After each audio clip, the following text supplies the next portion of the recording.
Have a nice day, dear students. I am Ajay Bajpayee. Today, I will tell you about the change of pronouns. पिछले दिनों आप लोग direct indirect topic पढ़ रहे थे। Assertive sentence में आपने काफ़ी कुछ सीखा। आज उसी क्रम को आगे बढ़ाते हुए हम लोग प्रोनाउन संबंधी परिवर्तन सीखेंगे और ये बहुत ही इम्पॉर्टेंट है। इसमें बच्चे अधिकांशतः गलती करते हैं, इसको ध्यान से पढ़िएगा। आज टुडेज थॉट में देखिए निराशा क्या बोल रही है। पता नहीं था जिसके दम पर यह दुनिया इठलाती है। पता नहीं पता था जिसके दम पर यह दुनिया इठलाती है। एक दिन उस शिक्षक पर भी क्या ऐसी आफत आती है। एक दिन उस शिक्षक पर भी क्या ऐसी आफत आती है। बच्चों, ये निराशा बोल रही है। तो लेकिन निराशा को आशा में बदलना ये बहादुरों का काम है। करेजियस लोग ये काम करते हैं और हम लोग इस निराशा को आशा में बदलेंगे। एक दिन हमने कहा था रंग लाती है हिना पत्थर पे घिस जाने के बाद, सुरखरू होता है मानव ठोकरे खाने के बाद। तो हम लोग कठिन पथ पर चलकर अपने गोल को, अपने लक्ष्य को प्राप्त करते हैं। Difficulties give us great chance to show our best power.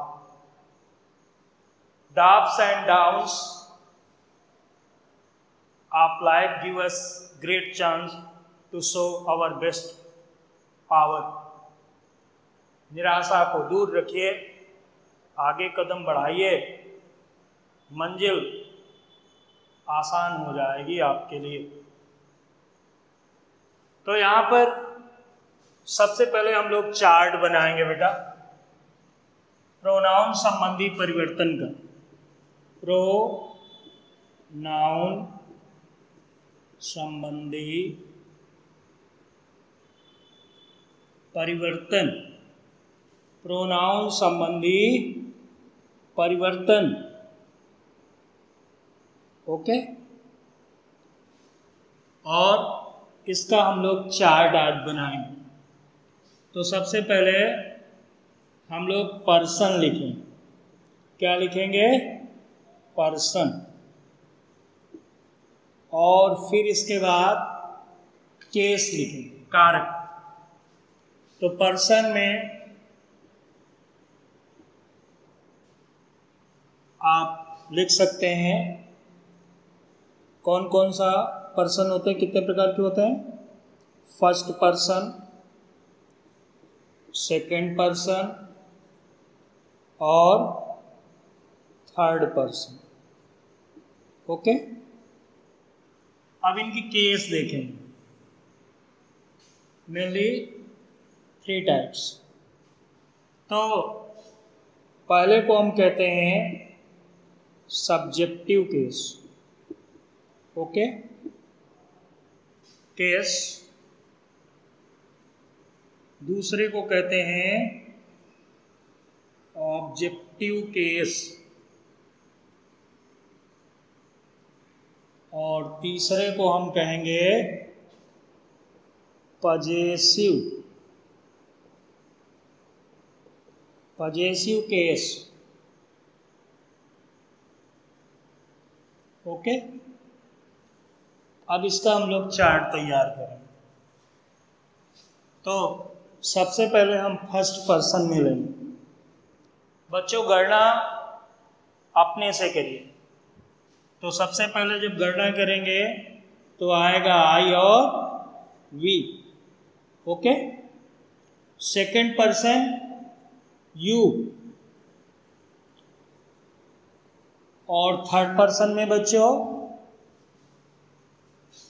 He, C, it और दे। ठीक है। आई का ऑब्जेक्टिव केस क्या होगा? मी। और वी का क्या होगा? अस। गुड। पजेसिव में जाइए तो आवर और आवर्स। ठीक है। ये चाहें तो दो पार्ट आप इसके कर लें।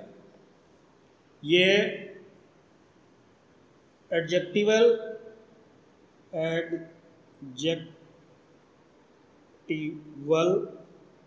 दूसरा प्रोनाउंसियल।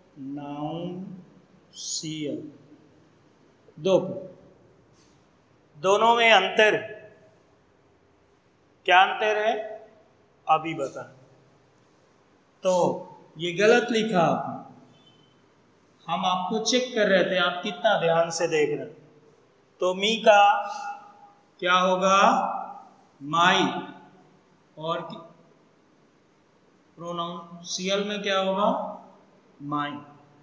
दोनों में अंतर क्या है? माई एडजेक्टिव की तरह काम करता है, जैसे माई कंट्री, लेकिन माइन के बाद नाउन का प्रयोग नहीं होता। प्रोनाउंसियल केस के बाद नाउन का प्रयोग नहीं होता। तो आवर लिखेंगे तो आवर कंट्री हो सकता है, लेकिन आवर्स कंट्री कभी नहीं हो सकता। ओके, समझ में आया? यू का ऑब्जेक्ट क्या होगा? यू ही रहता है। इसमें योर हो जाता है और यहाँ पे योर्स हो जाता है। बच्चों साथ ही साथ नोट भी आपको करना है, ध्यान रखना। अभी का हिम हो जाए, सी का हर हो जाए, इट का इट रहे, और दे का बेटा देम हो जाए। इसका ये केस हिज हो जाए, और सी का हर और हर्ष हो जाएगा। ओके। इट का इट्स होगा, ये केस नहीं। दे का देम, और पजेसिव में क्या हो जाएगा बेटा?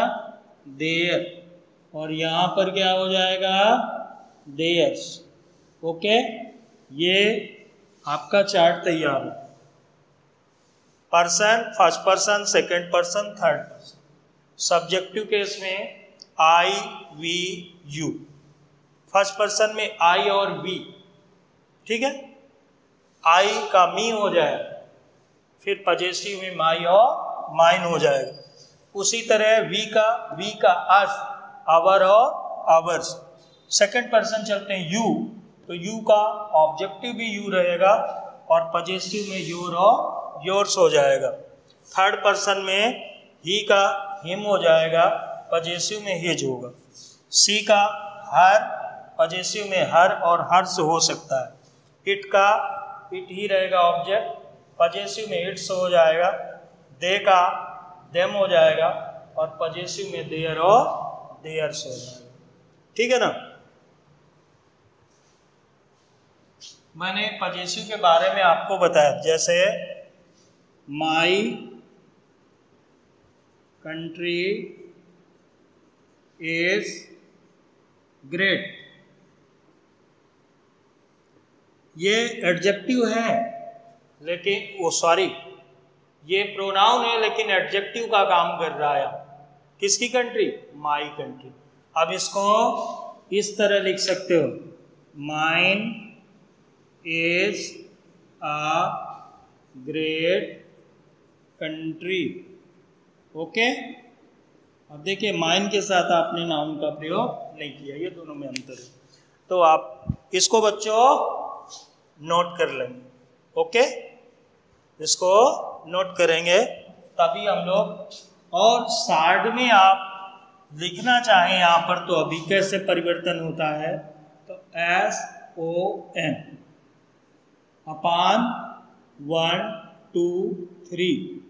इसका मतलब बच्चों, आप जानते हैं? नहीं। देखिए, फर्स्ट पर्सन सब्जेक्ट के अनुसार, सेकंड पर्सन ऑब्जेक्ट के अनुसार, और third person no change. Third person में कोई परिवर्तन नहीं होता है, ठीक है ना। RS के थर्ड पर्सन में कोई परिवर्तन नहीं होता। ये चार्ट आपका तैयार हो गया। ओके, अगर तैयार है तो फिर हम भी तैयार हैं। नोट कर लिया? नहीं?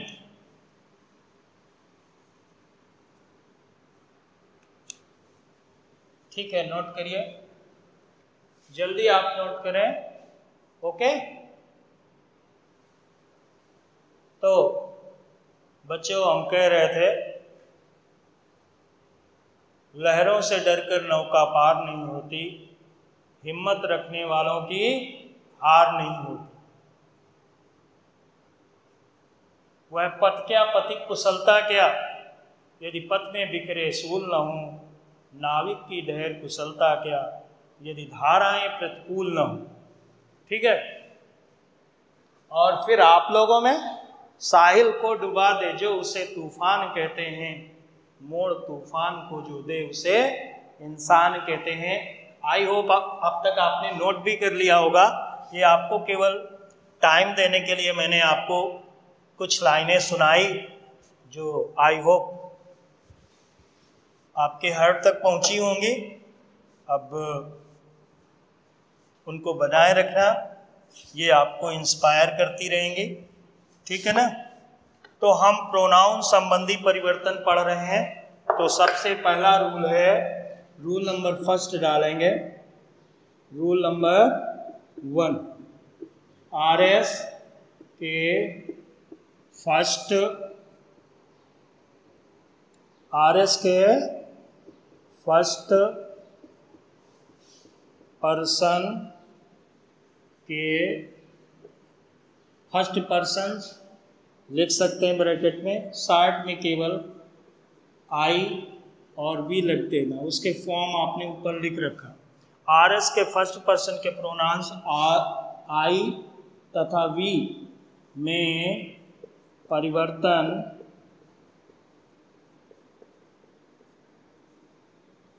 RV मतलब रिपोर्टिंग वर्ब के सब्जेक्ट के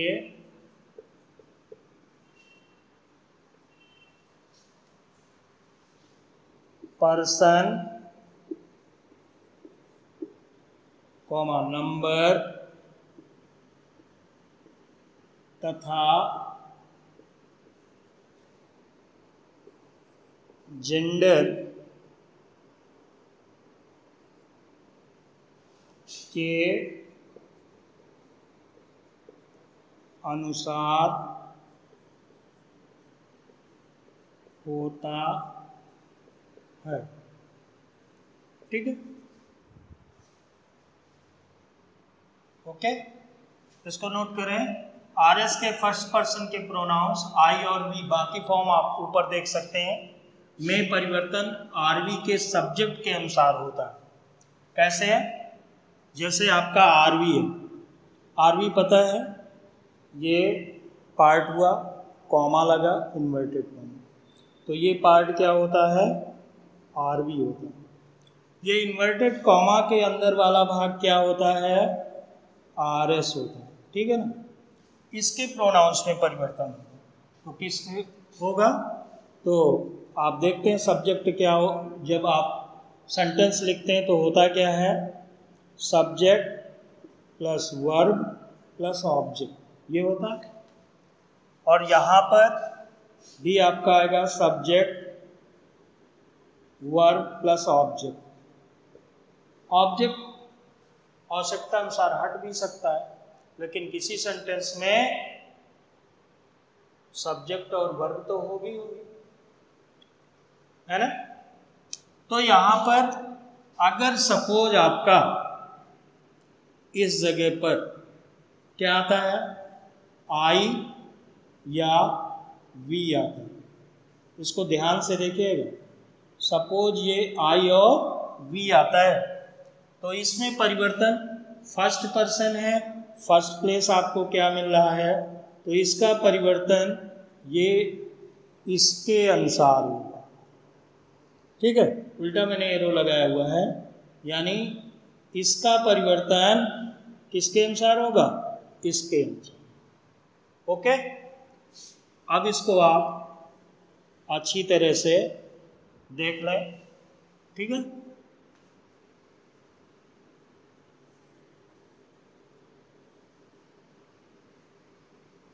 ये चार्ट आप बन, ओके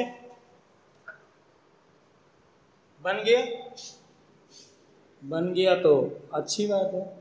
देखिए आप लिखिए, Ram said to me. Okay, ये आरबी है, हमने लिखा तो Ram said to me I have done my work। Okay, inverted comma close कर। अब ये एग्जाम्पल आप ध्यान से देखिएगा। अब इसको हमें इनडायरेक्ट में चेंज करना। जब इनडायरेक्ट में बनाओगे तो subject plus verb plus object, that बीच में लगता है, फिर हो जाएगा subject plus verb plus object. Object इधर से भी हट सकता है, इधर से भी हट सकता है, लेकिन वो सेंटेंस के अनुसार। ठीक है ना, नहीं है तो कोई बात नहीं, है तो आप लिख देंगे। तो यहाँ पर देखिए, Ram told me that. Okay, assertive sentence है, इसलिए हम कंजक्शन क्या लगाएंगे, दैट लगाएंगे। अब देखिए, मैंने कहा था फर्स्ट पर्सन फर्स्ट प्लेस, तो पहला प्लेस क्या है, आर्मी। सब्जेक्ट क्या है, राम। तो अब आप फर्स्ट पर्सन का सब्जेक्ट के अनुसार चेंज होता है, तो राम की जगह पर प्रोनाउन क्या यूज करें, ही। ध्यान रखिए, एच स्मॉल लेटर से होगा बेटा, आई तथा प्रॉपर नाउन कैपिटल होता है, ही। अब टेंस बदले, हमने कहा था फर्स्ट बदलेगा सेकंड में, और सेकंड बदलेगा थर्ड में, और थर्ड अकेले नहीं आता, हैज हैव हैड आता है। और अगर ऑलरेडी सेकंड है तो फिर चेंज होगा नहीं, जैसे शुड है, वुड है, कुड है, उनमें कोई परिवर्तन नहीं होगा। तो हैव क्या हो जाएगा, सेकंड हैड। डन। सबसे बड़ी मिस्टेक आप लोग कहाँ करते हैं, इधर तो चेंज कर देते हैं और ये ऑब्जेक्ट नहीं चेंज करते, ऑब्जेक्ट में परिवर्तन नहीं करते। ठीक है, माई वर्क, तो माई वर्क, माई का भी चेंज होगा। अगर आपने आई को ही में बदल दिया तो यहां पर माई किस में बदलेगा, पजेसिव में, हिज वर्क हो जाएगा। ओके, अच्छी तरह समझ में आया।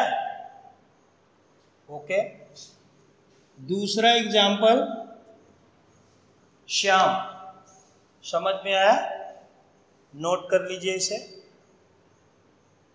अच्छा, ये डिमांड है कि एक एग्जाम्पल और इनको बताया जाए। श्योर बताएंगे, व्हाई नॉट। आपके डाउट क्लियर करना ही हमारी जिम्मेदारी है। आपका सेटिस्फैक्शन ही मेरा सेटिस्फैक्शन। आप सेटिस्फाइड हो जाए, आपको समझ में आ जाए, तो मेरा पढ़ाना ये सार्थक है। ठीक है ना बच्चे, जो भी बच्चे इस वीडियो को देखते हैं वो लाइक करना क्यों ना, क्योंकि जो भी बोलने वाला वक्ता होता है, स्पीकर होता है, उसका पावर आप होता है। जितनी अधिक लाइकिंग्स होती है उसका पावर और बढ़ता है, और वो उतने ही मन से पढ़ता है। जब हम देखते हैं कि केवल व्यूअर या सब्सक्राइबर बहुत कम है, तो जो पढ़ाने वाला होता है वो सोचता है बच्चे देख ही नहीं, सॉन्ग सुन रहे हैं, पिक्चर देख रहे हैं। तो ऐसा मत करिए, लाइक्स करिए। कोई भी टीचर पढ़ाता है, ठीक है ना। और मेरे बच्चों को तो फीडबैक देना है, ये जितना हम पढ़ा रहे हैं ये सब कॉपी में हम लोग चेक करेंगे। ये मत सोच लेना केवल सुन लिया, नहीं सुना तो इससे काम चलेगा। सबको फीडबैक देना। किसी भी सब्जेक्ट का टीचर पढ़ा रहा है तो आपको कॉपी पर लिखना है, उसे दिखाना पड़ेगा। और बाहरी कॉलेज के जो बच्चे हैं जो पढ़ रहे हैं वो आराम से पढ़ें, लेकिन लाइक और डिसलाइक करना, जिससे ये तो पता चले कि कितने लोग देख रहे हैं, कितने लोग सुन रहे हैं। तो यहाँ पर बच्चों हमने कहा अब सीता जी को ले लें, बहुत एग्जाम्पल पुराना है, एग्जाम्पल नया है, लेकिन सीता जी अब इस जगह करीना करते ना तो बहुत अच्छी तरह समझ में आता। Sita said to us, comma inverted comma में कर दीजिए। सीता ने कहा I am going to Mumbai. बहुत कोरोना फैला है भैया, मत जाना। सीता जी को जाने दो, वो पावरफुल, उनके लिए कोई बात। तो बच्चों इसे चेंज करो, सीता सेट टू किस में चेंज हो जाएगा, टोल्ड में। टोल्ड अस कंजक्शन क्या लगाएंगे, दैट लगाएंगे। अब देखिए अंदर देखेंगे, जैसे कंजक्शन आपने लगाया, सब्जेक्ट आपको चाहिए, तो सब्जेक्ट चाहिए। देखिए फर्स्ट पर्सन आई, गणना इस तरह करिए, कभी भूलिए नहीं, हम हैं तो दुनिया। सबसे पहले इंपॉर्टेंट क्या है, हम, बाकी दुनिया जान है तो जहान है, हा? हमारे पीएम साहब कहते तो हम हैं तो दुनिया है, नहीं दुनिया होने का कोई मतलब मेरे लिए तो नहीं है जब हम ही नहीं है। तो सबसे पहले आई, हम, फिर मेरे सामने आप हैं तो यू, और बाकी सब ऐरा गहरा नत्तू कहरा third person, he see it they, जो भी आते हैं सब थर्ड पर्सन। उनमें परिवर्तन करना भी नहीं है, उन आरएस में आए हुए थर्ड पर्सन में कोई परिवर्तन होता ही नहीं है, तो उनके बारे में आपको आई और यू को ध्यान देना है। वी भी बहुत कम पूछा जाता है हाई स्कूल में, लेकिन आई और बी का भी स्पेशली ध्यान रखिए, प्रोनाउंस चेंज कराए जाते हैं आपसे कि आप कर पाते कि नहीं। ये आई आया फर्स्ट पर्सन, और फर्स्ट पर्सन देखिए आई और वी चेंज होता है बेटा, कहाँ चेंज होता है, ये चेंज होता है सब्जेक्ट के अनुसार। सब्जेक्ट क्या है, सीता, तो सीता के लिए प्रोनाउन क्या यूज करेंगे, सी यूज करेंगे। Very good. अब एम आया, यानी वर्ग संबंधी परिवर्तन चार्ट मैंने कल सिखाया था, तो एम क्या है, बी का फॉर्म। बी के दो फॉर्म होते हैं, B1 और B2, ठीक है। B1 की वैल्यू आप निकालते हैं तो क्या आता है, एस एम और आर, और B2 की वैल्यू निकालते हैं तो वाज और वर। ओके, समझ रहे हैं। अब यहां पर फर्स्ट B1 B2 में चेंज हो जाता है, अब B2 में देखिए या तो वाज होगा या तो वर होगा। तो अब देखिए यहां पर सी के साथ क्या आएगा, वर आएगा। हमेशा वर्ब का प्रयोग, और वर्ब क्या है, वर्ब तो सोल है सेंटेंस में। सांसों की जरूरत हो जैसे जिंदगी के लिए, बस एक वर्ब चाहिए सेंटेंस के लिए, बिना वर्ब के सेंटेंस कंप्लीट नहीं होता। और वर्ब का प्रयोग हमेशा सब्जेक्ट के अनुसार होता है, ठीक है ना। अरे कपड़े अपने नाप के सिलाते हो कि पापा के, बच्चियां अपने कपड़े अपने नाप के कि मम्मी के। तो वर्ब का प्रयोग हमेशा किसके अनुसार होता है, सब्जेक्ट के अनुसार। तो सी क्या है, सिंगुलर है, तो वर्ब भी सिंगुलर होगी, तो वाज आएगा। She was going to Mumbai. Okay, समझ में आया बच्चों, ये अच्छी तरह से आई होप आपको समझ में आया होगा। इसको आप नोट कर लें। Thank you, bye bye, take care, we shall meet next day, it means tomorrow. Okay.